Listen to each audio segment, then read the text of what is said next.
தமிழகம் முழுவதும் சைக்கிளிலேயே வித்தியாசமான பிரச்சார பயணத்தை ஒருவர் மேற்கொண்டுள்ளார்.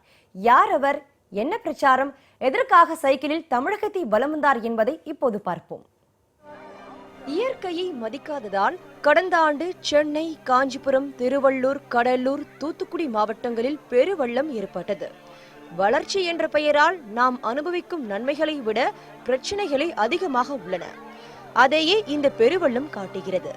1000 ஆண்டுகள் ஆனாலும் மக்காத பிளாஸ்டிக்கை பயன்படுத்தும் இந்த நவீன நாகரீகம் பிரச்சனைகளை மேலும் அதிகப்படுத்ததான் செய்கிறது. மணல் கொள்ளை, சாக்கடையாகி போன ஆறுகள், ஆக்கிரமிக்கப்பட்ட நீர்நிலைகள் என பிரச்சனைகளும் அதன் தீவிரங்களும் பல பரிணாமங்களை நோக்கி செல்கின்றன. இயற்கை சுரண்டப்படுவதால் விவசாயிகள் உயிரிழக்கும் அவல நிலையும் தொடர்கிறது. இந்த நிலையில்தான் இயற்கை வளத்தை காக்கவும் இயற்கையை சுரண்டும் போக்கை தடுக்கவும் பாரதி கண்ணன் என்பவர் கடந்த 3 மாதங்களுக்கு மேலாக சைக்கிளிலேயே பயணித்து பொதுமக்களிடையே பிரச்சாரம் மேற்கொண்டார். கடந்த ஆண்டு ஒரு பெரிய மழை வெள்ளம் பார்த்தோம். நம்ம அது இல்லாமல் இப்போ புயல் வேற பார்த்தோம். இது ஏதோ இயற்கையோட சீற்றமா அப்படின்னு நம்ம ஒரு கேள்வி எழுப்பினோம்னா கண்டிப்பாக உறுதியாக இல்லைன்னு சொல்லலாம். காரணம் மனிதனுடைய ஆசை பேராசையாக மாறினதுடைய விளைவு தான் இன்னைக்கு அழிவு பேரழிவாக மாறி இருக்கு அப்படின்றது தான் எங்களுடைய புரிதல். ஆக இதுக்கு காரணம் எல்லாவற்றையும் பணமாக பார்க்கக்கூடிய ஒரு சிந்தனை ஓட்டத்தை இந்த சமகாலத்தில் விதைச்சாச்சு. அதை நாங்கள் நுகர்வு கலாச்சாரம்னு நம்ம சொல்லுவோம், கன்சியூமர் கல்ச்சர் அப்படின்னு.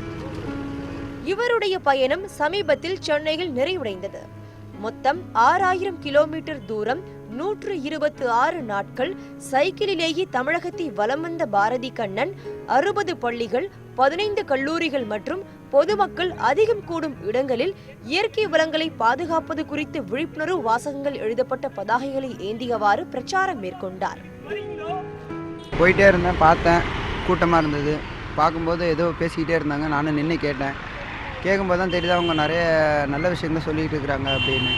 அது ஒன்று ஒன்றா பார்க்கும்போது பார்த்தா இதெல்லாம் நம்ம செய்ய வேண்டிய ஒரு விஷயந்தான். இன்னொன்று இதெல்லாம் நம்மளாக செய்ய வேண்டியது. ஆனால் இன்றைக்கி யாரோ ஒரு 10 பேர் கூட்டமாக நின்று சொல்லி நம்ம கேட்குற அளவுக்கு இன்றைக்கி நம்ம இந்த நிலைமைக்கு ஆளாயிருக்குன்னா அதுக்கு காரணம் நாம தான். சுத்தமான குடிநீரும் ஆரோக்கியமான சுகாதாரமும் பாதுகாப்பான இருப்பிடமும் நம் அனைவரின் அடிப்படை உரிமை என்பதை வலியுறுத்தி இவர் மேற்கொண்ட இந்த பயணத்துடன் நாமும் கைகோர்ப்போம்.